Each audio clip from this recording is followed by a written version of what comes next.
So Doc, introduced today as Sixers head coach, he said he actually thought about taking a break. He said he thought about taking a break, but this was a job that this is an offer he couldn't refuse. It's a job he could not pass up. The tradition and this roster, which he called loaded, talked about the fact that Embiid and Simmons have won 65% of their games together. If you watch my teams, I don't get lost in what positions guys play. My teams have always been very good offensively, top 5 overall.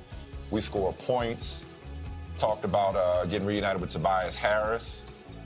Yeah, I mean, they said, look, this team's loaded. I had to take this gig. So, but you didn't like, when Doc was unemployed for all the 3 days, you didn't like the fit for Doc. You've had a little time to think about it. You still don't like this fit? You still don't like Doc in this position? You know, it's so interesting to hear him talk about it. Because, I mean, and this is what I'm trying to stop myself from doing. Because we're both big Doc fans, and we've talked about this before on the show.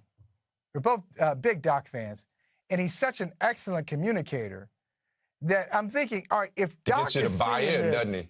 He gets you to buy in. That's what they're paying for. They're paying for you to buy in. Oh, hold on. In.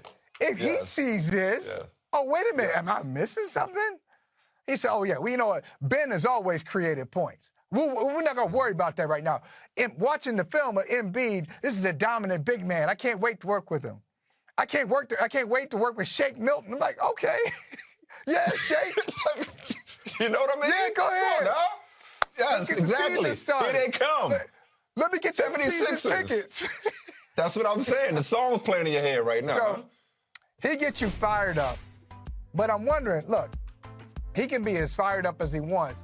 I can understand why he's excited about Embiid. I understand why he's excited about Simmons.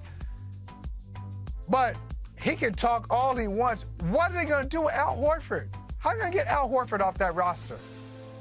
I saw a Bleacher Report article that said he's too expensive to be bringing off the bench. Well, he might be too expensive to be coming off the bench, but he's coming off the bench. That's where he need to be. Yeah. Because who's going to trade for Al Horford and say, yeah, we'll give you a couple good players. I mean, just like the way trades work in the NBA, you got to have some salary coming back.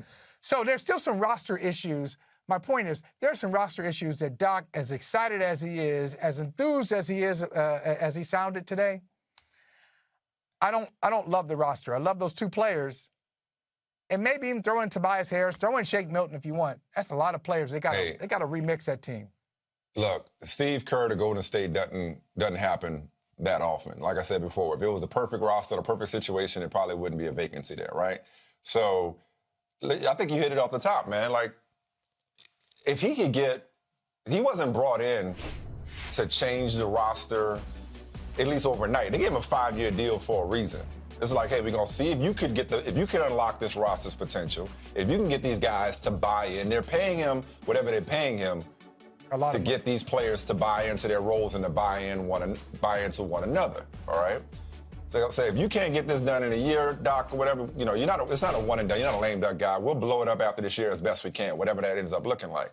Challenging though that may be, for all the points you pointed out. But no, man, what I love about it is Doc can get Embiid and Simmons and even Horford because of the credibility that he brings. You know, no disrespect to Brett Brown, but, I mean, come on. You know, like you go from Brett Brown to Doc Rivers. Why not? But, yeah, exactly, right? You know, it's like no disrespect, but here's a disrespect. That's no comparison. That's not even disrespectful. We're talking about one of the top 5 coaches in the league and on the cusp of being a top 10 winningest coach in NBA history. So there's a credibility that he brings in. He's going to get these guys' attention, get them to play the way he wants.